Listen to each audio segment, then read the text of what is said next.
Okay, there we go. Oh, what the heck? We're only 9 minutes late. Only 9 minutes late. I mean, in Mexico time, that's like early. All right. So honestly, I think we're doing fine. If we're gonna be perfectly honest, if we're gonna be perfectly honest, we're doing fine.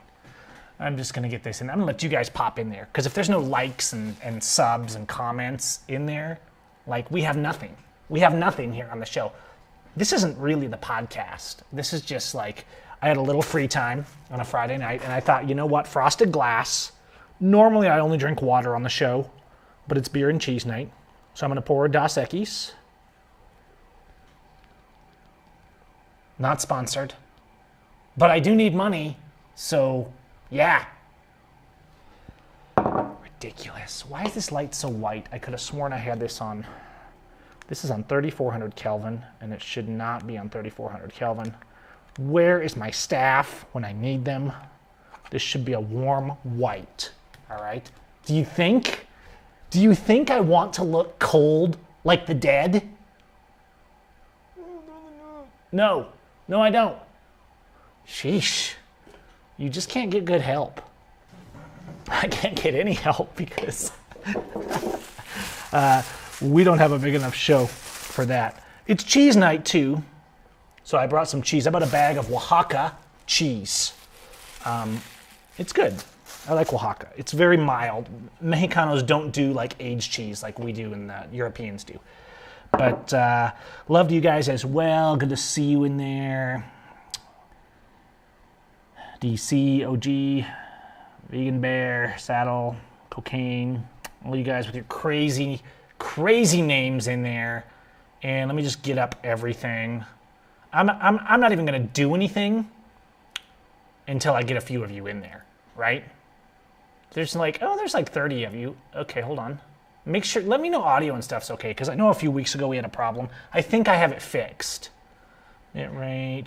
I think it's in order. But you let me know if you're seeing and hearing me loud and super clear, because that's what we need on a good show.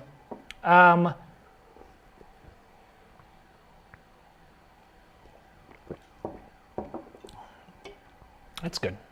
Do you know that before everything was evil and villainized by the government, and before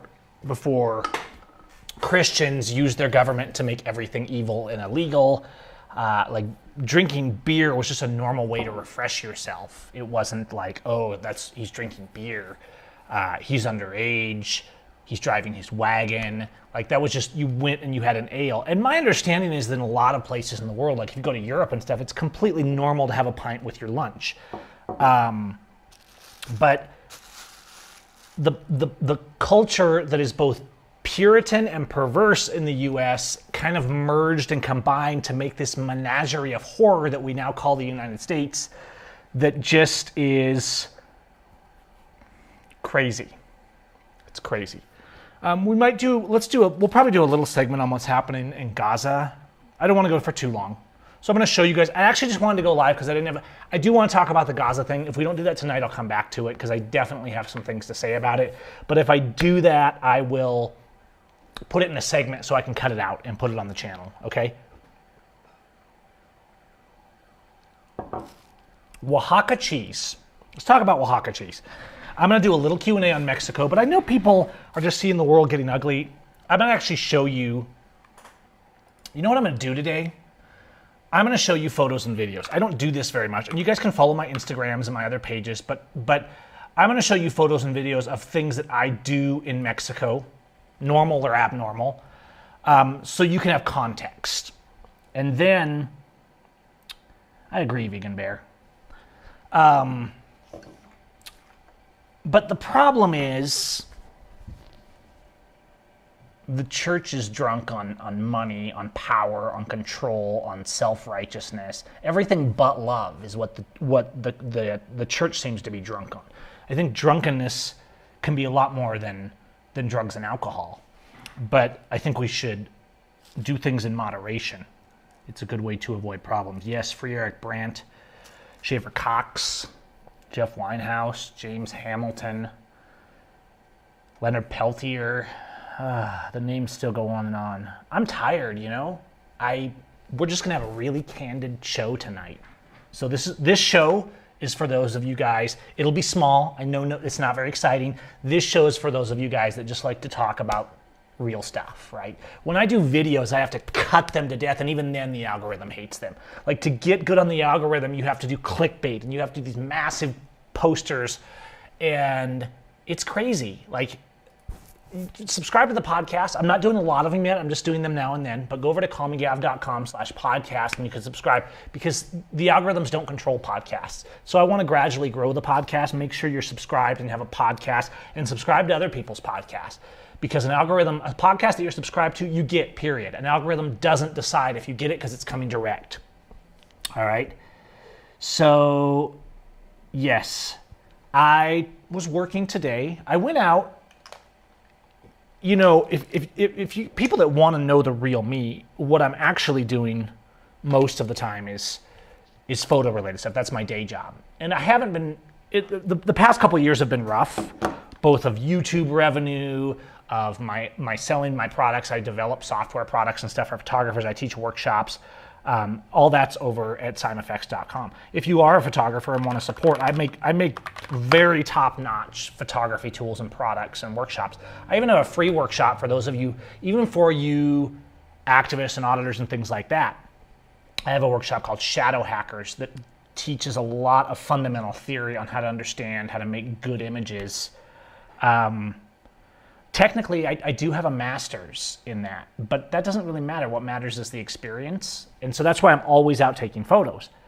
And yeah, the podcast should be on Spotify, but if not, you can copy the podcast feed directly over at callmegav.com/podcast. That's the beauty of podcasts, is they're not controlled by any one source. So even if they don't show up on a directory, I think I show up in most of the directories in my podcast, but since it's so new, it might not be in all of them. I believe it's on Spotify now. But you can also just take the RSS feed and subscribe in whatever podcast reader you want. I know it's on Google Podcasts, which is now going defunct. But I was out today shooting. You know, I got a box of film. I got a box of Portra 400 today. This costs over $100 now for 5 rolls of film. That's why we shoot mostly digital, I know. But film is still very magical. I even have the original, and I use it on a regular basis, the original 1970s premium Polaroid SX70. These old cameras are absolutely beautiful. These are my prepper cameras, actually. I was just thinking about doing a prepper camera show, and I realized that most people wouldn't care, but these are my prepper cameras, because you may not know that even when the zombie apocalypse hits, the camera like this will still work, even after the EMPs and all that. This camera is entirely mechanical. I'm going to waste a frame on this camera just so you can see how glorious a truly mechanical camera sounds. I'm going to wind it. Okay, here we go.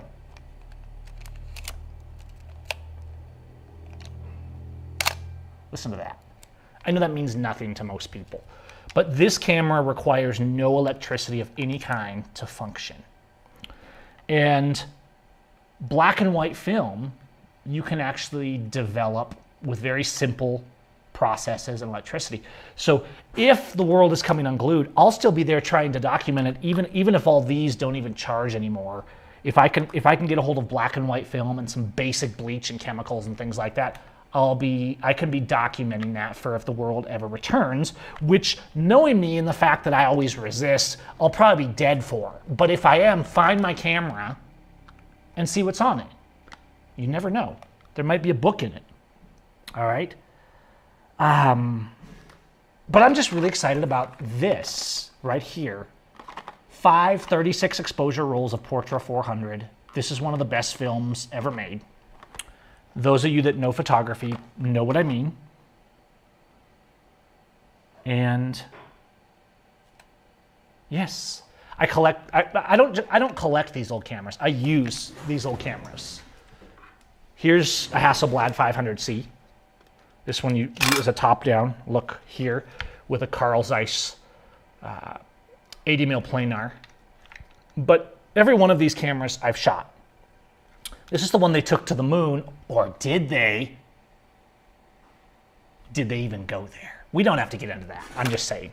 There's a great channel called the Y Files that does a much better job of exploring these kind of topics than I do. Both of these cameras, these may not look that different, but this is a very modern Fuji camera that's built on the principles of old digital cameras, has all the dials and everything, which actually makes it very, very good to use, right? Because it's very simple. Different brands, but it is made on those principles. And I actually have, on both of these, I actually have a roll of CineStill 400D in this right now. I'll stop talking cameras in just a second. I have a roll of CineStill 400 in this right now with a 45mm 1980s, 1970s rocker Minolta lens. On this, I have digital with another 1980s rocker lens. So I'm getting the same age of glass and the same perspective, because what I do is I'll put a roll of this in, I'll shoot film and I'll shoot digital exactly side by side on the same settings. And what I will do is I have a product that I make, just sometimes people wonder like what I actually do for a living. I have a product that I make that's pretty popular, but not popular enough still, called Filmist. And this is a film emulation pack for apps like Lightroom and Capture One, where people that are serious in the photography edit their photos. And this is where I make, so I'll take a roll of that Portra 400 and I make Lightroom presets that edit it like film. Now, why would you want to do that, you might ask? Because digital is harsh. Most people, if you've looked around, it's always oversaturated. They push sliders. Everybody's pushing a slider and a filter to death on digital. And film had 100 years of refining nuance and color and chemicals. And so by emulating film, people find a balance. It's like a baseline for your photography. It doesn't mean you always have to stay and say, oh no, every photo I take on a digital camera needs to look like Portra 400. It just means that you find this baseline and you get much more balanced edit when you edit with film. And so what I do is I make these very fine, sometimes I will spend weeks on one preset profile, just kind of refining it. This day I'll work on it, that day I'll work on it, and I'll keep working on it. I'll look at examples, I'll look at tests, I'll look at my own tests, I'll look at other people's tests, and I'll make a digital version of that. So when you take a photo on a digital camera and then you apply that filter in Lightroom or Capture One, it's as if you shot it on film. Obviously shooting on real film is still amazing. Like, it's more magical, it's different. Okay, I know. I'm completely rambling, but that's what I do for a living. Because it's not like I get paid here. You guys aren't even super chatting, right? Hint. No.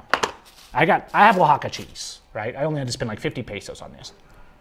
And it's good. Oaxaca cheese, not aged. You know what Oaxaca cheese is? It's string cheese, guys. Except for it's way cheaper because you don't buy it in sticks, you buy it by the kilo. Oaxaca cheese is the original string cheese. It's kind of like mozzarella, but it's one of the stringiest cheeses. I'm pretty sure it's what string cheese is based on. Very mild, very kind of mozzarella-y tasting. It's a basic unaged cheese. And it's stringy, like it'll string infinitely. And I'll buy a half pound of it and just drive down the road eating it. Because it's good, it's a little salty, it's very mild. It's not like a sharp cheddar or a blue cheese. You can get those cheeses with some effort down here, but it tends to scare them. Like they don't really know how to respond to cheeses that strong down here.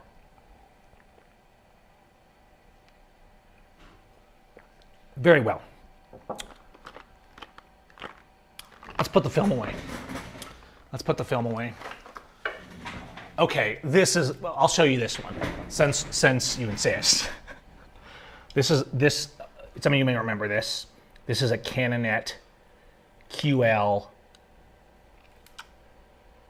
G3QL rangefinder. It's another 35mm, takes those 35mm roll of film. This is a non-removable lens. It's not an SLR, but it's a lovely little in-the-hand camera. It's very sexy.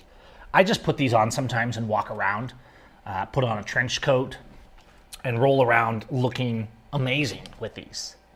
No, that's not actually true. I'm taking photos. But I do enjoy cameras. This is digital as well, and you can see that's very much that Leica. This is a Fuji X100V. So obviously I'm shooting more with the digital cameras, but I do love taking film out. And I've been doing it more and more lately, particularly on 35mm rolls, because film is outrageously, unbelievably expensive. It costs me, even down here, by the time I ship it in to the lab in Mexico City, have it scanned, developed, shipped back, buy the film, which is $20, $25 a roll oftentimes for pro films. It costs me about $50 a roll, so it's costing me about $1.50 per photo in 2023. And yeah, the AE1 was a great camera. But anyways, you guys can see more of all this stuff, including my shadow hackers workshops that I do. I'm doing these for free at the moment. And you can sign up, and these are live webinars, kind of like this video, but they're only for people who sign up for them. And you can go over to seimeffects.com and sign up for these. And you can see all my products. If you're into photography and want to support my work, go buy some stuff, because you will support my work, but I make really good stuff, and I do really good support. And in a world of internet marketing crap, I've been making this stuff for 20 years. And I'm not just being arrogant. I know quite a bit about what I'm doing. So speaking of which, let's get on with the show and let's talk. You guys can throw out questions about Mexico. I'm going to show you things that I do in Mexico, because I see people saying, like, what's it like living there? What is Mexico like? How dangerous is it? So let me put a marker on this, because I might cut this out. Let's get rid of some clutter here. Bear with me. Marker. Put a marker. All right, now what I'm going to do, I'm just going to flip through a bunch of random photos and videos. And those will lead to questions in the chat. And so I'll show you places I go, things I do, the kind of work I do, and I'll just tell you little stories along the way of what I see in Mexico, because this has been not a great year for me. It's been hard. I've been working my ass off. It's tough sometimes. The world sucks. People suck sometimes. But Mexico does have a lot more freedom. And I don't approach Mexico. I know sometimes when I was new and everything was new, it seemed like, oh, he's just a tourist. But I knew that. I knew I was like excited and everything was new. I've been here like 5 years now. Hablo más o menos español y ando en las calles hablando con la gente, peleando con la gente, trabajando con la gente. Y el mundo es difícil en cualquier lugar. A la Gaza, a la México, a los Estados Unidos. Pero hay más libertad aquí. And so as you can see, I've improved my Spanish. I've improved, I haven't really improved making money. I've never been very good at that. I'm not a very good, the problem is I never take advantage of people, or I try to never take advantage of people. And that tends to result in people taking advantage of me and not being a shark when it comes to making money. It's not that I'm stupid or that I'm terrible at business. It's just that I'm not like, let's stick it. Let's do whatever we can to win. And I'm just, loving your neighbor doesn't necessarily coincide with making money quick and dirty. But I do have projects going down here. More cheese. Bien gracias por the cheese. Actually, you paid for my cheese, almost, because I bought 50 pesos worth of cheese, which is about $2.75 today. And I ate most of it on the way back from the store. There's my Sandra in there. I've never gotten food poisoning and love street food. Yeah, Sandra can answer some of these questions too, because she's got it. She's been here right here with me the whole time. And no, capitalism doesn't require exploitation, but a lot of capitalists do exploit. So let's not confuse the fact that we should care about people with the fact that we should be socialist. Capitalism is you work and you produce and you gain and you sell. I'm a capitalist. I'm doing capitalist things. I'm starting businesses down here. I'm selling photos. I'm making products. That is capitalism.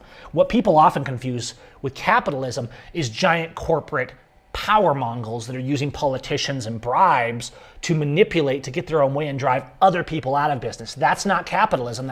That's economic fascism, I guess you could say. Because capitalism, if you're doing capitalism, you don't hire the government to make laws to put your competition out of business. That's not capitalism. Capitalism is where you make it on your own, you produce something valuable, and you go for it. Let's just show you. I'm just going to throw up photos and random things and videos. Hopefully I have nothing too offensive in here, but I'm just going to show you what I do and the work I do because I can. So again, I travel, I do photos. People think like, oh, Mexico is this dry, barren desert. It's not. There's actually a lot more. There's jungles and water and stuff everywhere. Of course, there's deserts, just like in the U.S. I mean, if you drive down below Yuma, Arizona, you're going to be in a desert. Cocaine, gracias. I do have a Bitcoin. Yes, I can accept Bitcoin. I need to check on my website and see if the Bitcoin addresses are there. I haven't been messing with coin a lot lately, but yes, I can do Bitcoin. So if somebody wants to send me Bitcoin, I don't turn it down, and you can send me an email. And so I travel, I do photos, and obviously it all comes back to, I'm working. The photos are how I work, but they're also how I explore. They're how I document the culture, the streets, try to see people. A lot of times people think, oh, Gavin's an activist. He got started taking videos of cops, and that's not actually true at all. I was carrying a camera around when I was 7 years old. And so there's these beautiful places, people. I do sessions a lot. I do photo sessions. I can play some of these videos, actually. Let's make sure the audio's not going to fritz.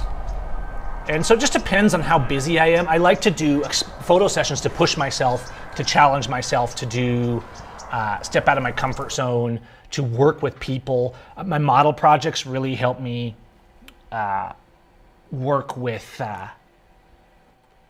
learn to communicate with people, learn to connect with people. And I like doing photos. I'll do photo sessions for pay, but a lot of times I'm doing collaborations with girls that are trying to do modeling and things like that.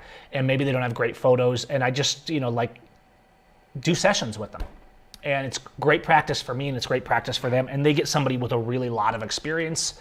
And on those kind of things, I either charge well for my work or I do it as for free, just for fun, right? As a collaboration. I don't go cheap. I'm not like, oh, well, yeah, you can hire me and I'll work for $100. No, if you hire me for a session, I'm going to charge you real money for it because it's going to be your way. If I'm doing a collaboration with someone, I have more control. I'm like, hey, let's go here. Let's do this. I don't have to fit with their goals. It's a very different environment of work, and it's actually play to me. So I will go out and we'll do these photo sessions, and I've done quite a few of these in the last few years, and I love doing these, right? And then I'll come back and I'll use these in my classes and my Photoshop work. Shivian, thank you. And I'll just, this is the kind of photos that I'll do with the models. That's a lot of fun, and I've done quite a few of those.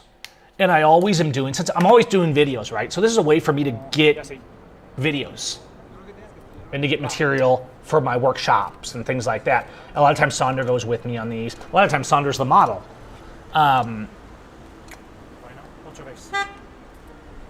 This is Querétaro. Those are the Querétaro, that's the aqueduct there in the background that was built in, I want to say, is it 15 or 1600s? And it's still standing. A lot of just really cool places. And so people have a ton of misconceptions. That's kind of why I threw together this kind of album tonight. Because I'm like, you know what? People have so many misconceptions about what they're seeing in Mexico. This is another aqueduct that we go and just check out. You can just walk across this one. It's on land that's pretty much open. And I think there's a zip line there. I've never gone on the zip line, but I have climbed down to the bottom of the canyon. And, I'll go out there on date day or something like that. But you can walk across where the water was. And you can sit on the edge. I don't sit on the edge. I'm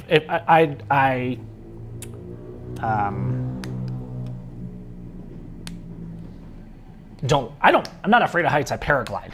But I don't sit on the edge. So I'm just looking over your comments here as we talk. And just to fill you in, if you just popped in, I'm just talking and showing about things I see and do down here in Mexico, what it's like, the people I meet, the people I deal with. It's not always all positive. People are people. And there's plenty of struggles. But there's always so much to see. And I think that is one of the amazing things is that this says the politicians can eat shit. Why censor it, right? The politicians can eat shit. And you see a lot of these kind of things. People do not think highly of the police in general, but they're still your good old boys. Obviously, the money, good old boys, they're going to be more along those lines. But this is the kind of thing you go out to the small towns is typical of what you see on a Sunday afternoon. Yeah, it's intimidating sometimes. It's when you're the gringo pointing the camera at people and they're looking at you like, who is this guy? And I've had people get mad here and there, but street photographers always deal with this. And that's one area I'm actually trying to push myself in is street photography and do better at it because I think it's really important to document the culture. I actually get books about Mexico street photographers from the 70s, 80s, and back, because you see, if you buy street photographer coffee table books, they're actually amazing because they really take you back in a culture. Food poisoning stories from street food. I don't have any food poisoning stories from street food. There's been times where I ate street food maybe where I didn't feel great afterwards, but that happens everywhere. I don't have the greatest stomach. Honestly, I think my stomach down here, yeah, I understand it took a little while to adapt because it was different.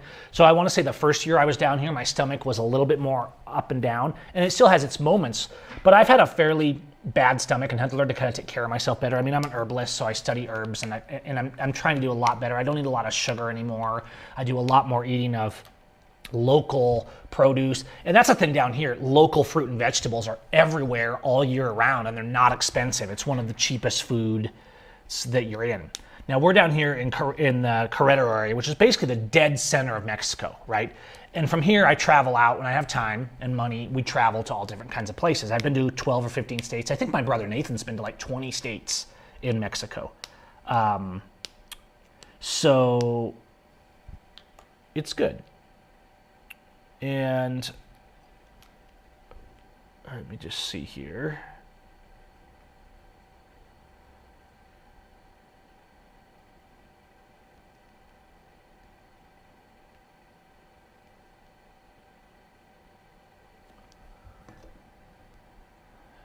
Sugar is good.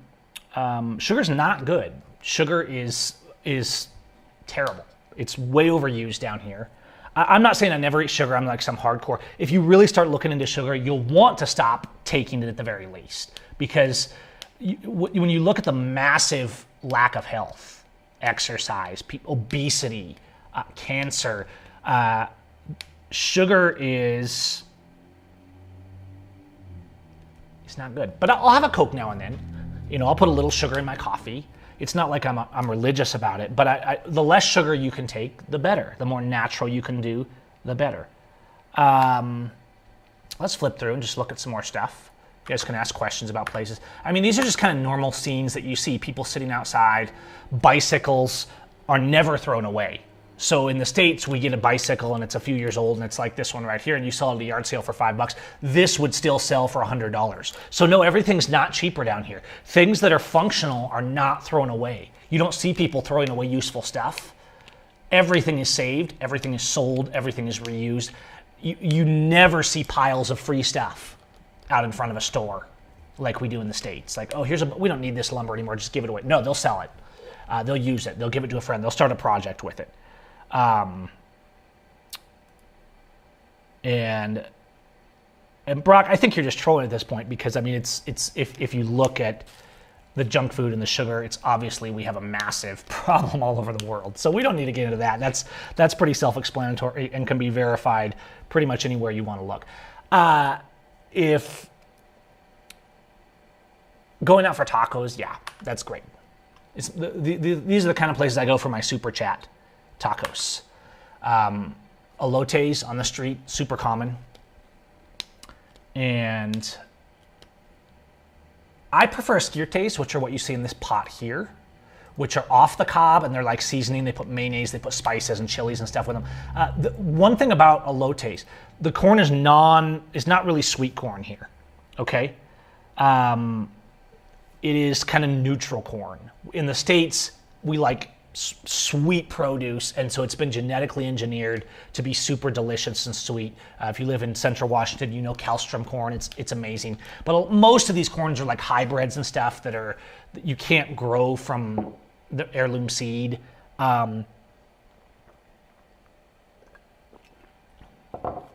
And corn down here, it's different. There's a lot of produce. If you're talking about tropical fruits, mangoes, yeah, you have like 3 options. But if you talk about corn, it's like, here's corn. You have one choice. It's this. And it's honestly not the best corn, which is why they spice it and they put chili on it. It's not much different than corn that you would feed to the cows. It's corn. There's nothing wrong with it. It's just it's neutral. It's what they make tortillas out of. It's what they make tamales out of. It's what they eat. And there's not a lot of varieties of things like we have down here. But you won't get better elotes, esquirtes, tacos. Like, you go to the United States and they just have no clue about that stuff. And even the people that do, if you go to LA and the Mexicanos have taco stands and stuff, it's still not quite the same. You can get authentic ones, but there's more rules, there's less competition, there's less just happening on the street. So you get less of that. Volkswagen Beetle, still everywhere, all over Mexico. If you come to Mexico and live here, it feels like you're stepping back into the 70s and 80s in very many ways, including the fact that if you piss somebody off, they'll just get in a fist fight with you on the street. And because everything's not a felony. But I have to say, like, when I talk to like auditors and stuff, I'm like, you can't, first of all, if we come from the north as activists and come down here, we don't fit in. They see us as aggressive and crazy when we do activism because they think and they do things a lot differently and a lot calmer most of the time. Even though when they protest the government, they sometimes get a lot more aggressive. It's a difficult concept to explain.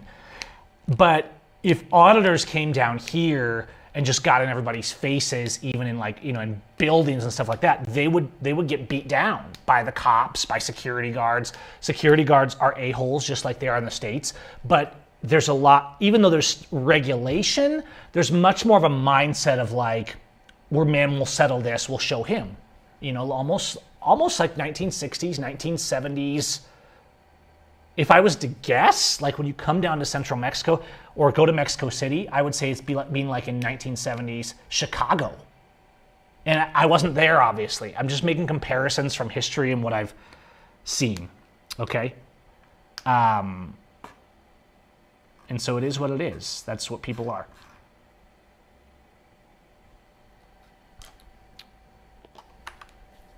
What have we got? What is this? This is probably another photo shoot. Wow, Sandra.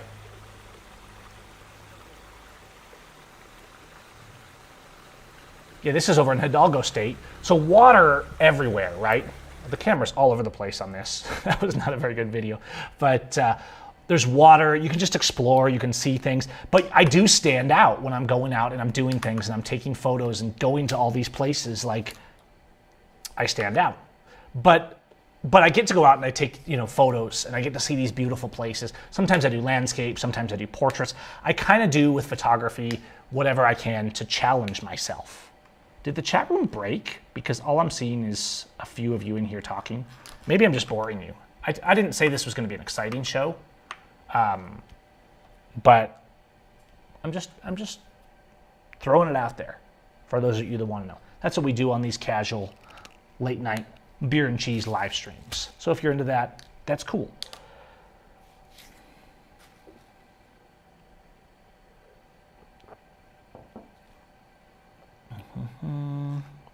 I think, hang on a second. Let's continue. What is this? I think I got, oh, this is that same river, but it's a different day. There's a cliff back there that falls down 200 feet or so you don't want to fall off that. But this is me at work, right?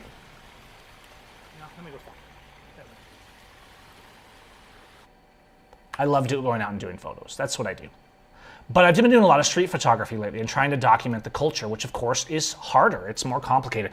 Police, as always, are a-holes. They're doing the same a-holery everywhere. But running from the cops doesn't send you to prison for 6 months. And getting in a fight with cops is not the end of the world. That doesn't mean you should do it, but people do it all the time because cops are bullies and people treat them like bullies, if they have enough guys with them. That's why you don't usually see cops messing with a group of grown men that are sober and that got their act together. They're going to mess with people that are drunk. They're going to mess with people that are alone, young guys that don't know how to defend our rights. Because cops are assholes in the U.S. They're just bigger terrorists in the U.S. Cops are assholes in Mexico. They're more like petty thugs, but that doesn't mean they're not dangerous. And so they don't like it when I film them, but a lot of people do down here. It's not like I'm alone in it. But I stand out when I'm doing it because I'm the gringo doing this stuff. And so you're going to see, if you come down here to live, at first it's just going to be like Disneyland. It's like, wow, people are friendly, and they're friendly, yes, but they also have their biases toward you. They're going to take advantage of you knowing that you're a gringo. They're a lot of times friendly because they know you're going to spend money, and they know that money is the level of money you spend, you think differently. But you're also going to be able to travel. And people have this idea that you can't go out because there's violence everywhere. There's violence all over the US too. And yes, there's a lot of crap in Mexico right now because of the government terrorism and the drug war that the politicians continually sell out and create. Okay? But, you guys. But one thing you're going to find we are in constantly Puente de Dios. Gorgeous places. It's not raining, but it's watery. Looks pretty cool. Yeah. Gorgeous places all the time, easy to find. This place, Grutas de Tolantongo, you've probably seen this in TikToks and stuff. Awesome. A couple hours away. That's also in Hidalgo State. So, what is this? Is a river. This just everywhere you go, there's just cool places to hang out and to see things and to do things. Okay, tu turno, Isla. And it's good. There's a lot of good places. But there's a lot of corruption. There's a lot of poverty. And there's a lot of crap. There's a lot of crap. But that's everywhere. I saw somebody asking, like, where's the most libertarian place to go live? I don't know. If I was looking at Europe, I might look at somewhere like the Czech Republic. It seems to have a lot of opportunity. If I was looking at Latin America, here's what you got to understand about going to Mexico. Mexico borders the United States, so there's less of a culture shock than if you go to Guatemala, than if you go to Honduras, right? So the more you go south, the further they are away from the US. Sure, they have the same songs, media, movies that they see, but the further you get away from that culture, the more you're going to stand out. And that's hard for some people. It's harder than you realize because that, even though I speak Spanish now, that language barrier, I will probably never really fit in here in the sense of like really fit in. My kids can. And if they want, they can be in the US, they can be here, they'll speak Spanish. And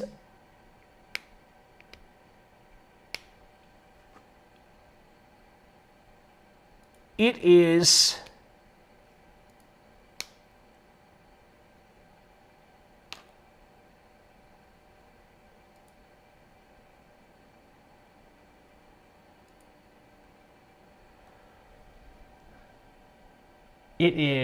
different. And you're going to experience that.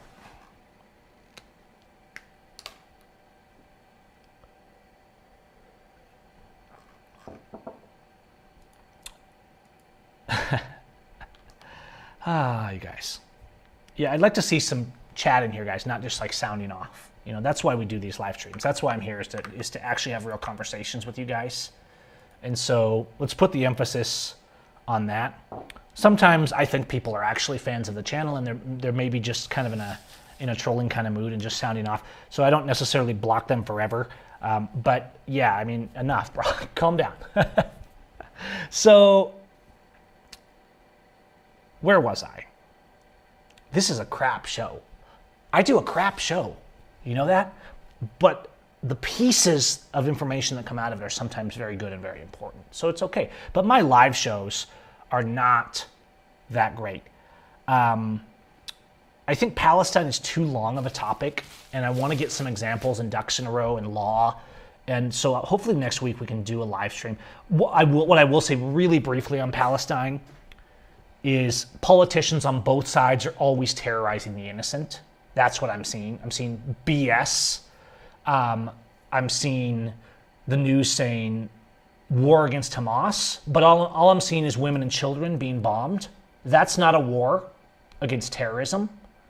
That's a war against innocence, which isn't to say that Hamas didn't also terrorize innocents, because it's pretty apparent they did. I'm sick of this, you guys. I'm sick of no one caring. I'm sick of everyone just believing the news propaganda. I'm sick of the constant lies and people falling for it. So yeah, but we'll try and do a stream on this. I just feel like I need to get my ducks and be focused a little more. It's late. I want to do a good topic on this that's informed. And tonight we're kind of talking about Mexico. And the reason I haven't done a stream on is, yes, I'm busy, but I also want to see what's going on. And I'm just mourning for people because I'm tired of this. And no, I'm not living in an RV. As you can see, I'm in my office. I have a house. And I don't think I've been to San Andreas, but I don't know. I don't always remember the places I've been to unless I have a photo that's memorable from there.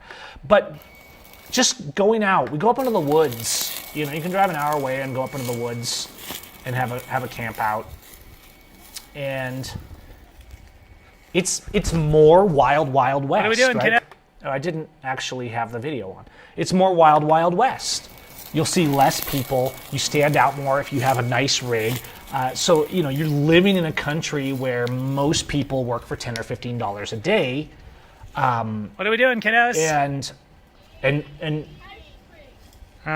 obviously not everybody and can live on that. But I don't. Sometimes my big van, I love the big Truth van, but sometimes I stand out so much down here because it's so huge, right? Sometimes I just like being in the car and not being noticed.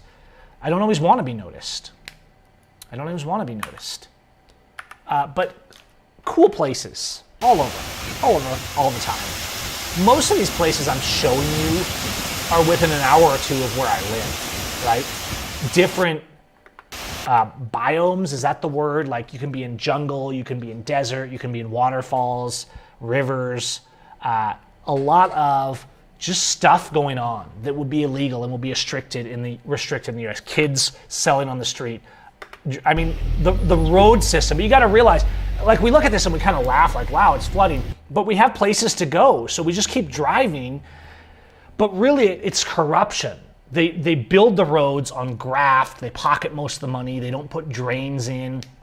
And so, like, the corruption is more worn on the sleeve here. You see it more, and at first it's kind of like, wow, there's so much freedom here. And that's true. There's way more freedom here. But you see how people get away with the corruption and the manipulation as well, because it's a lot less hidden. It's a lot less subterfuge and CIA to hide it away. But just cool, amazing places all the time. All the time. Right? And that's pretty awesome. It really is. Okay, where was I? Let's switch it back.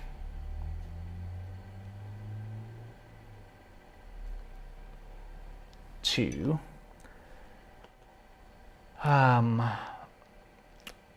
they have gated communities. A lot of the housing is in gated communities, but it's not for gringos. I mean, if you go to somewhere like Lake Chapala, yeah, there's gringo gated communities. But man, that's not where I would want to live, is with a bunch of self-entitled gringos in a private community. I want the real Mexico. Thanks, Shivian. That's one of my favorite street photos, actually. Taken over at Ezekiel Montes. Appreciate it, guys. And edited with my silver presets and black room Photoshop actions, by the way. SeimFX.com. The closed off communities aren't just for gringos. A lot of them aren't even high end. They're considered trendy. And I don't like them. I don't like going through a gate. I don't like showing ID. It's basically a private area. And you have all these rules and all this kind of stuff. And no, I'm not on a visa. I'm a permanent resident. There's a video on the channel here. On the main page of the channel, there's a video on how I got refugee status for the whole family. down here. It was a process that took a couple years and was a little stressful, but we got it. And yeah, let's see here. So, I mean, just examples, right? Manhole covers open in the middle of the road. Like, government has essentially they take zero accountability down here. Now, I know you can say like, oh, that's nothing new. Government takes zero accountability anywhere. I get that. What I'm trying to express, and it's really difficult, it's actually extremely difficult to help you guys understand the massive difference in culture and how it's simply not the same. It's not just language. The entire process is different. And that's what I think a lot of times people do not understand about coming here. When you first come here and you're spending money as a tourist and all that kind of stuff, it's like, oh, this is great. And it is. It's a great place to come and hang out. And if you just want to get out of the States for a month and explore, sure, pay attention to where you're going. Don't go maybe to the areas that are really rough. Try to practice your Spanish. But in general, people are going to treat you well. And there's risks, just like when you travel anywhere. But I think what a lot of times people don't understand is how the fact that there's rules, but there's no rules. It also lets corrupt people and bad people do things that you wouldn't do in the States. The way people drive aggressively constantly, especially on like Friday and Saturday night, you be really careful. A lot of them are drunk. A lot of them are just arrogant. They'll cut you off. They don't care. Now, if you saw those same people on the street, they'd probably be totally respectful to you. But, they think they're cool because they're in a cool car and they're going to be a jerk. And a lot of them don't have driver's licenses. They don't really know how to drive. And you can tell by the way they drive. And I don't worry about them not having a driver's license. I just want them to actually pay attention and not be a-holes on the road, right? I think that actually does matter. So, and yes, Jack has it right. Hit that like, subscribe, super chat, all those things, because I appreciate it. Let me show you some examples, okay? I'll show you some examples. Let me see if I can convey like the fact that there's way less standard. In the States, we say, okay, if the government screws me over in the States, I'll sue them. Now, people always say this when the cops beat them up, and most of the time they do not come out on top. So it's actually not as easy as you think, but there are more processes, I would say, in place. Sure, you can do it here, but down here, just saying you've given me mental damage, you've given me distress, isn't really enough to get a check, right? That's not how suing is going to work. And I don't know why people don't sue the government anymore. I'm guessing it's because it doesn't work that well, but there'll be dark streets, and they'll just leave a hole open in the street, and they won't even mark it. We're talking about a level of incompetence that in part is kind of like fly by the seat of your pants cultural thing, but really it's just government corruption and incompetence, and they don't care. And so yes, if you want a government that leaves you more alone, I feel like if you get a government that's really organized and everything's organized, you get more fascism. If you like that, clean streets and beautiful parks and national parks and rules, you get more fascism. You do get a bit more order. But if you want more, I think most libertarians or anarchists really have no idea what they're talking about. And if you come down here and live for 5 years, you get to see it. And I like that freedom, but it's more risky. It's more wild, wild west. Most people that identify as libertarian and anarchist, if you put them in a society, even like Mexico, that isn't even remotely anarchist, there's still lots of government and lots of rules, they're like, why isn't that being done? Why isn't that being cleaned up? Who's going to fix that? Why aren't those guys being stopped? Why are they getting away with that? Well, because that's what happens when you have just anarchy. In that context, I'm kind of mixing anarchy of no rules and the anarchy of what happens when government just is corrupt. But this is the thing with libertarianism and anarchy. You're always going to end up with a government, and they're always going to be corrupt. So this is why I think the anarchists a lot of times are really realistic, because they've never actually lived in a place where a guy comes down the road, runs over your son, and drives away and never has any accountability for it, right? Now, whose fault was it? Maybe your son ran out on the road, right? But the point is, that's how people will do things down here. It's not that everyone will do it that way, but I mean, I know for a fact that within half a mile, within the past couple years, a truck racing down this road here killed a motorcyclist, and just left. Totally normal. And so that's anarchy, right? Nothing I can do about it. It's done now. I'm out. And I know that, some people might say, no, that's not. That's terrible. But what I'm saying is not that libertarianism is bad, because that's, I would say, probably what I am, even though I don't really align with faction at all. Appreciate it, Chris.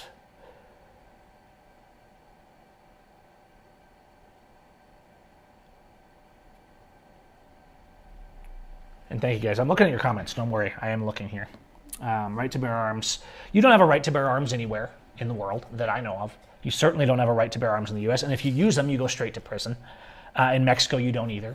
They changed that thanks to the drug war. And honestly, I don't know why people don't fight back against it. I know a lot of people still have guns, and they're not that hard to get. And legally, you have a right to have guns in your house. But you're not supposed to carry them in public. And the culture doesn't really want that. The culture already has a violence problem because of the drug war. There's so much of the youth that is, there's this new generation that has no values and it's just indifferent. They'll just take whatever they want from people. But this is happening all over the world. I understand this isn't just Mexico. So, I mean, I saw over and over again, despite fighting for gun rights, for the right to self-defense in the U.S., that really you don't have it. And at the end, all the people shouting about their right to bear arms are going to lay down and obey the rules because they know they'll go to prison and get shot otherwise. Down here, I would say there's less of a gun culture for sure. So you're not just going to walk down the street with your pistol because, yes, the troops will show up and say, hey, what are you doing? And they'll arrest you. Because that's not, but if you went back 20 years, that wouldn't have been the case. That came with this fear-mongering drug war culture that it's the narcos, we got to stop the guns, it's the narcos carrying the guns, and look, people are brainwashed here too. A lot of people, especially if you go into rural communities, most of them still have guns. But you don't see them just walking. Actually, that's not entirely true.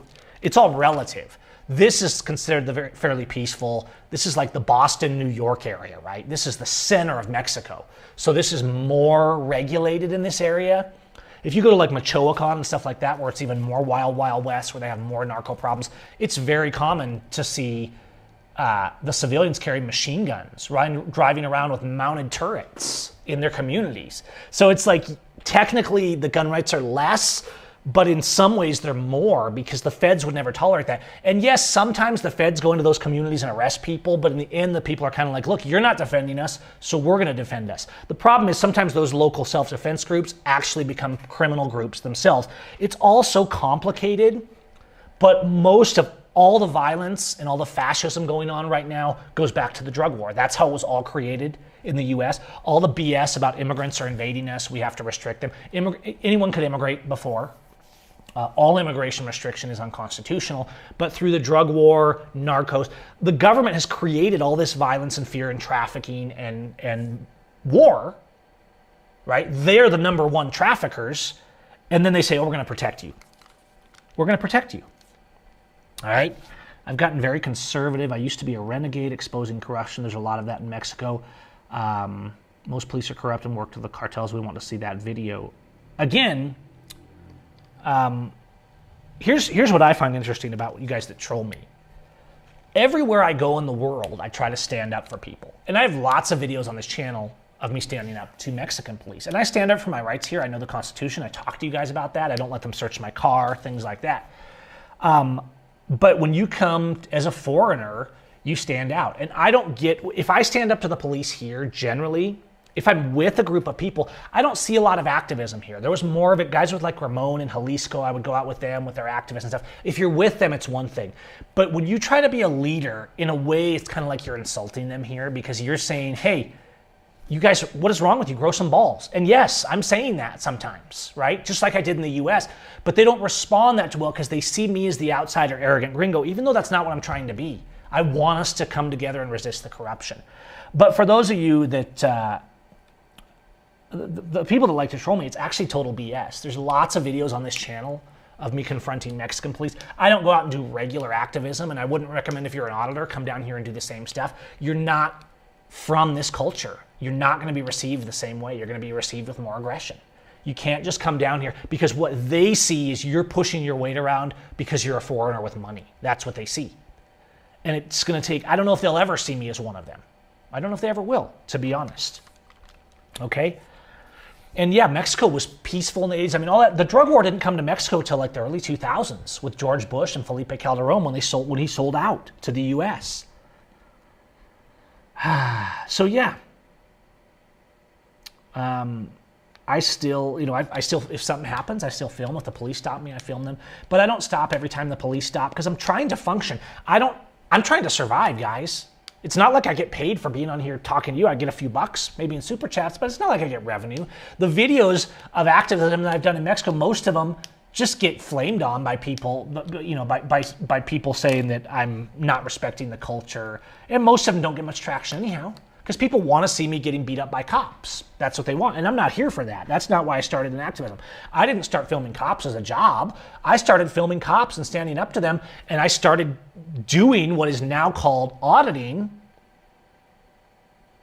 I just call it loving my neighbor and standing up and growing a pair of balls. You know what I mean? Stephen Ruth, he knew how to grow a pair of balls. So yes, and maybe we'll end up getting shot by the state. In Chihuahua, you can register a weapon with the military. Yeah, you can get a permit to have a gun in your car and carry it. They don't have open carry; it's like concealed carry. But I don't want to get permits. And I realize the states in the past few years has gotten somewhat better about open carry and things like that because we've pushed it culturally. But it doesn't mean people are actually defending your rights. The cops are still murdering you. They're still fining you and stealing your property if you don't pay taxes. They're still sending you to jail for nothing. Everything's a crime still. And if you try to defend yourself, they'll kill you. So it's one thing. It's really not fair to say we have gun rights if you can't. The whole point of gun rights is to defend your rights. If you can't use the guns to defend your rights against the number one enemy of freedom, which is the government, when they violate you, then it's not really gun rights. It's just the right to have cool toys and show them off. But what I learned when I was a leader in the Second Amendment movement is that, yes, I supported it and I was there to defend the Second Amendment, but mostly it was about strutting our cool toys. Even though I didn't have very many, it was never really about the toys for me. It was just about our rights. And when push came to shove, those same people were supporting the cops and backing the blue, which are the number one people coming to violate them. And so there was so much conflict and state worship going on among, I mean, the NRA is just a state worshiping nonsense organization, which is why they never supported my gun rights activism. So, but it's actually still in the Constitution. Most people are like, oh, guns are bad in the world, right? And I talk to the young people about here all the time because they're seeing this culture of like narcos have guns and like, oh, people would behave badly if they all had guns. And I'm like, no, look at your country, study your history. Go back 25 years before all this narco drug war stuff. People had guns. You're not going to have women getting raped if they have a little pistol in their purse. No one's going to want to do that. They do these campaigns about violence against women, and I'm like, okay, I agree. Give them a Derringer in their purse. Problem solved, right? That should be the message of the campaign. But it's hard to push against so much propaganda. You still got Jeff Winehouses sitting in prison after the police tried to murder them. So yeah, they had gun rights. He never even pulled the gun. He never even tried to defend himself. He's still sitting in prison, you guys. You don't have gun rights in the US. You have the ability to carry expensive jewelry that can become a gun, but you don't have the right to use it. Generally speaking, there's a mosquito there. So yeah. And activists are tired, right? I know a lot of them, and they're tired. It's because people want to be entertained on YouTube, but that's mostly it. And that's the problem, is people aren't standing up for their neighbor. Before we finish up here, this has been a fun Mexico topic. So coming back to just the level of incompetence of government. Okay, here's a security camera from the town, from the cafe that I'm in charge of consulting for and maintaining high quality European coffee standards and things like that I work with. It was closed. This is from a security camera. And this here, look what's happening here. What just happened is a semi-truck came in. Hold on, let me open this in a way that I can pause it. This semi-truck comes in. The median here drops off 2 or 3 feet. So here's the highway and here's this side road.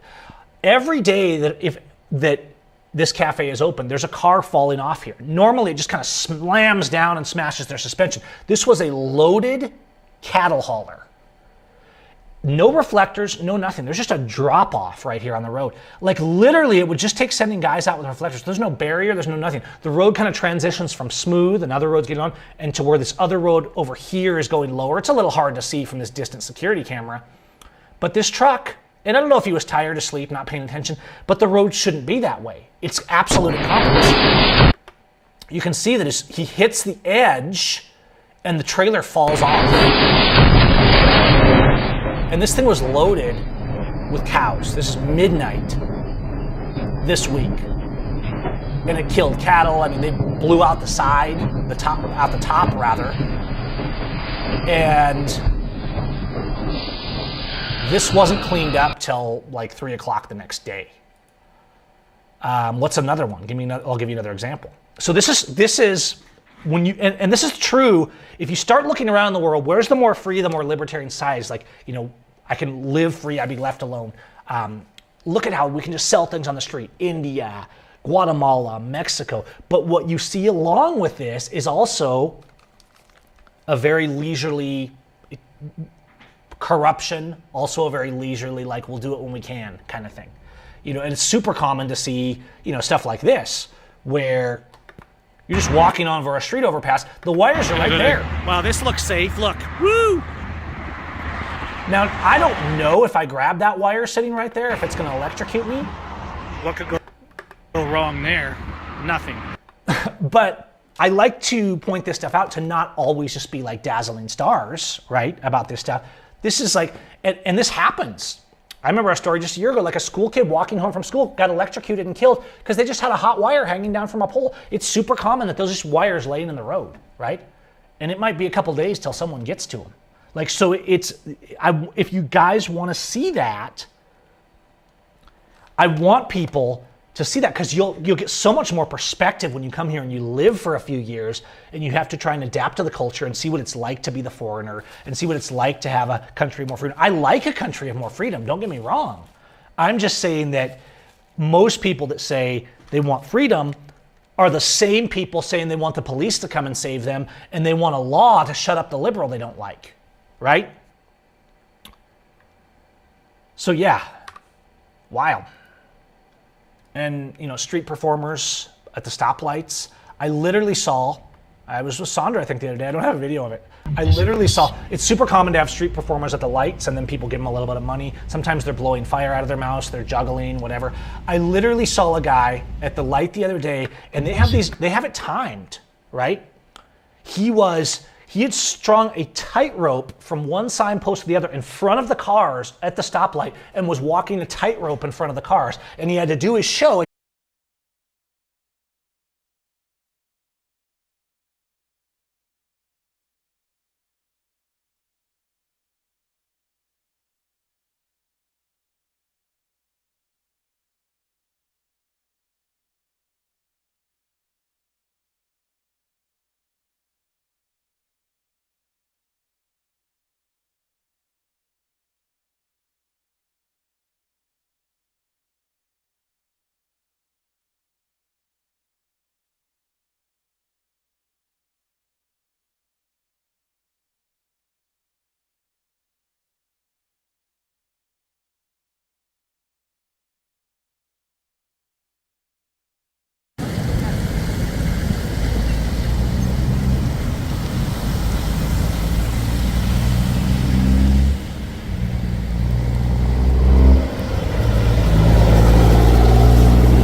There it goes. It should work now. So, long story short, you see corruption everywhere. And Aaron. No, we have actually the internet is not at all the problem. I have a 400 meg fiber connection here. Now, this is not true everywhere you move in Mexico, and it's one of the reasons I live in the central areas because I have to work. I need internet, and you can get internet and cell phone internet in most places. Okay, but it's not always fast. In a rural area, you might still be getting 10 megs or something, which for me doesn't work. Thank you. And when you go out, though, there's just a lot to see. You're not going to come down to Mexico. You're going to see a lot of culture, a lot of pride in that culture, and a lot of nice people. But it's not like coming to Mexico. It's just going to take away all your stress and solve your problems. And a lot of times people make the mistake of thinking they're going to come down here and the society is just going to be so excited to have them, like they're going to get a job. And I'm like, well, you just speak Spanish? No. And I'm like, well, how are you going to get a job? Like, you might be able to get a job working in a grocery store for $10 a day, but people come down here and they think, well, like, you know, is there programs for me? Well, no.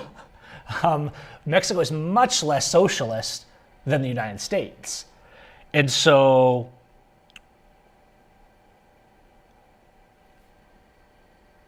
it is a very different world, a very different culture. And I'm tired of the world. I'm stressed. I've got a family to feed. I work my ass off all the time.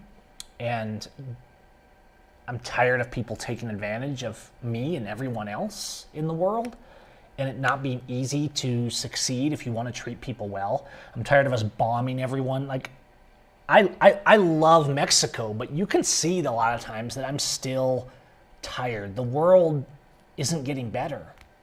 The world needs Jesus. It needs to love each other. It does need to repent. But what most of the Christians in the church mean when they repent is platitudes that make them feel good about the rules that they want to push. And the preachers on the pulpit are the ones supporting the corruption, the police not loving their neighbor and leading the charge in the corruption most of the time. And so the focus has to be loving your neighbor. That's what Christ told us to do, and that's what we're almost universally failing to do. But what universally you will see down here is great tacos, great food, lots of color, lots of places to be and to see, and always a reason to have a party. And quinceañeras are huge, and photo sessions, always going out for photo sessions. And that's kind of what I do for work. And that actually is my job, but it's also what relaxes me, is taking photos. Because I can make something, I can give someone something that they value and they appreciate. And that feels good. That's why I like making sure that I'm in charge of baristas, making sure baristas are trained. And it's a different culture, right? So on the coffee shop I work with, it's a European coffee shop, and it has to be held to that standard. So I hold it to US European standards as an artisanal coffee shop, which is very rare down here when I can consult down there. And I'm always scolding them. I'm like, no, you can't charge for that. No, if the customer wants it, you do it. No, that presentation is not good enough. And if you notice, the baristas, this is like training, right? We're just doing photos. These are all employees. And I know they look like they're 12, but they're not. Because Mexicanos have very young faces, which is awesome. There's a lot of vibrance in the culture. And the quality standards, the service standards, and all of that. And so when our baristas in the cafe have to dress nice, they have to smile, they have to have a high standard of service, they have to make sure that people are, and this isn't always easy. These are all photos of of baristas. These are photos you'll see on the street. Yes, a lot of signs are still hand painted, and there's motorcycles everywhere. That's how a lot of people get around. And yeah, the cops harass them too. There's always a cop to ruin our day. That seems to be a world norm. And yeah, Mexico's a very creative place, Chivian, that's true. I call it the land of magical light from a photographer's perspective, and I actually do want to do some destination photo workshops and have organize everything and have people come down, and I'll do like a 3-day photo workshops and take them to cool places and stuff like that. And so if people would be interested in that kind of a thing, but I don't know how many photographers I have on this channel, but it's, you know, something where like I load them up in the van, you have transport, you have a place, we arrange a place to stay, I take us to places that are cool, but that are real Mexico, not just straight up tourist places. I don't usually put rompope in my coffee. It's good, but putting rompope in your coffee is basically like putting Irish cream in your coffee. I mean, there's flavors of rompope. But I am a coffee snob, and I train people to be coffee snobs, because if you want to stand out, you got to realize that when you're coming to Mexico, the reason I know about coffee, I've explored coffee for a lot of years, I've roasted coffee, I've always been passionate, not always, but since I was an adult, pretty passionate about a good cup of coffee. If you've ever hung out with me, I've probably made you coffee if I had my equipment. And so doing that, one of the reasons I started getting into coffee down here, I still don't make a ton of money doing that, but I am starting to get a little more known for it, is that they don't have, they grow coffee here, and the coffee they grow here is good, but they don't have a coffee culture here in terms of European coffee. I got so tired of not being able to get a good iced latte. I would like go behind, I would like, no, let me show you. And I would go behind the counter and they'd be like, what? And I would just be like, this is how you do it. And so finally I started teaching people it and taking charge of it where I had the authority to do it.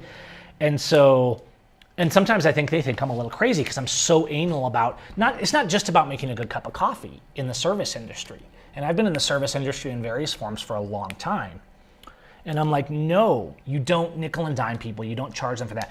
And I really push it. It's so hard. I have to practically force customers to return things, right? And I'll tell them, hey, you ask the people if they like it. And if they don't, you say, no problem. We'll do it again. We'll make it again. So the standards that I'm pushing are high standards even for a US restaurant and coffee shop, because there's an opportunity in that. Coffee, specialty coffee here is kind of like in the USA in the 90s, and it exploded, and there was a coffee shop in every corner, and most of them had no idea what they were doing. And so while there's a lot of cafes here, there's not a lot that really understand what a cafe is. It's not a tourist destination. It's not a place where you get cranky if they don't spend enough money. It's a place to be. It's a place where, and they struggle with this concept down here. Like, if you go into a restaurant, they want you to be spending money. And I'll tell them, I'll be like, listen, and they'll be like, well, this guy came in and he stayed for 4 hours and he was just using our internet, and all he bought is a dollar cup of coffee. And they'll get kind of like, it's not part of the culture. They'll be like, they're occupying space. And a lot of US restaurants are a-holes about this too. Like, oh, you can only stay for 15 minutes. But I'll say, hold on, was the cafe full? Well, no. Okay. Did they cause a problem? Well, no. So why would we tell them they have to buy more, right? What do we gain by that? We offend them? Because if this becomes their place to be, they're going to come back, and they're not always just going to spend $1. Now, I realize the concepts I'm talking about are mostly concepts that US cafes and restaurants don't grasp anymore either. So I'm pushing a very high standard when I do training of employees and baristas and restaurants. And I'm a pretty nice guy about it, but I'm also like, nope. Teaching Mexicanos have amazing food skills, but because they have such a cultural food skills, they're a little bit prideful about their food, because they're like, our food is amazing. Yes, it is. But they tend to be very poor at being open-minded about how to make other cultures' foods. Teaching them how to make a cold deli sandwich is actually very difficult, because they don't think that way. A sandwich is like a big torta. They throw a bunch of stuff and they heat it on a grill. And so getting them out of that mindset. And so these are things I learn about cultural differences, though. It's not that they're dumb. And it's really taught me a lot about understanding culture and dealing with people, which I'm not always that good at, right? Because I have high standards, and I'm like, let's do this right. So I think, yeah, I think most cultures are devolving in terms of respect for each other, caring about each other, loving each other. And at the same time, I think there's an opportunity there for us to do better. But I constantly saw restaurants in the U.S. that tried to charge me for water. I mean, there's videos on this channel of the cops being called on me for trying to tip, right? For not tipping the way they wanted. You don't see that happen here. People don't tolerate that with tips here. So yeah. But what people misunderstand, I really like coffee. But when I'm teaching people to be customer service, to be waiters, to be baristas, what I'm actually teaching them, and I'll say, look, you need to know how to make a good cup of coffee. But people can make a good cup of coffee with a Nescafe in their house. That's not why people come to the cafe. Sometimes, yeah, hey, I want a good cup of coffee. I'm going to go. I'm on the way to work, right? Drive-ins are almost non-existent. There's an opportunity. But you're creating service for them. It's a place to go with their friends, to laugh, to play a board game, right? To play Uno. And yes, the Uno cards and the board games, they get thrashed and worn out. Like, they get worn out to the point where I just have to throw them away and buy new ones because they are being used constantly because the other restaurants aren't connecting the dots. That people don't always want to just, put on a tie and act like they're fancy and spend a bunch of money. They just want a place to be. And that's what a European cafe traditionally is kind of the roots of that. And so when I'm talking to people about cafes and restaurants, that's what I'm trying to teach them when I do that kind of stuff. But it can be difficult. But that kind of stuff is fun. I like that. I just don't like working my ass off and the world being ugly and the government always trying to screw us over and take our taxes and all this stuff. And it's being so hard to survive because they're just robbing the food everywhere in the world, right? And there's a lot of people don't pay taxes down here. There's a lot of cash operations and stuff like that. But obviously, if you start getting a larger business, they're going to start noticing you. And there's way less rules than in the States, but they're still going to want their cut. That's how it works. Okay, it's late, guys. I've gone way too long for way too little super chats because normally I say, hey, it's an hour and I go. It's 30 minutes or 45 minutes and I go. And I have bills to pay and work still to do, and it's now 11 o'clock at night. So I'm going to go. But we'll keep plugging away. And I appreciate you guys being here. I enjoy talking to you guys and just these casuals. I don't even know if I'll put this one on the channel because it was just a Friday night, not even very many of us here, but just chatting. And that's cool. That's fun. Coffee snob is a strong word. I prefer quality control specialist is what I prefer to be called, not a coffee snob. Sheesh. But yes. Why not show more of Mexico on the channel? Because I do and have, and those videos get no views. And so if you guys don't like them, share them, comment on them, watch them all the way through, the algorithm simply ignores them. And when I first came here, I was doing videos on Mexico all the time. I thought people would really like it. And the algorithm basically just ignored it. People want sensationalism. They want violence. They don't want to see, I'm not saying you guys don't, but I'm just talking about the algorithms are designed to feed our primal urges, to generate revenue and keep us angry. Just think about that. Let me repeat that. The algorithms are designed to feed our primal urges, generate revenue, and keep us angry. And if we're angry, we're not rational, we don't love our neighbor well, and we don't resist injustice. You see the pattern there? Maybe that's the most important thing to take home from today's show. All right, you guys, I'm going to let you go. Thanks for being here. Appreciate our super chatters and channel backers that are here. Let's not forget them. You don't necessarily see them because they're not always in the chat, but the people that back the channel down below in the video and send a few bucks every month for the channel. If I could get 1,000 of those, I could be doing videos every day for you guys. But the algorithms are pretty bad. Things have changed a lot in the few years. I've done videos about the algorithms. It's exhausting trying to keep up with these algorithms because really they don't want truth. They don't want us thinking for ourselves. They just want us watching dumbed down nonsense. And I've certainly, I've listened to Alex Jones. I've been on the phone with Alex Jones before. And Alex Jones is good at sensationalism, and that's what people like. And I've never really been that great at sensationalism. But they're going after him too. So the world is a mess, and we have to keep trying to plug away and keep loving our neighbor. All right, you guys, appreciate it. We'll see you next time.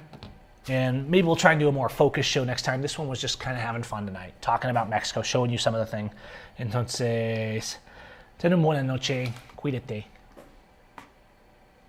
guys have a good night.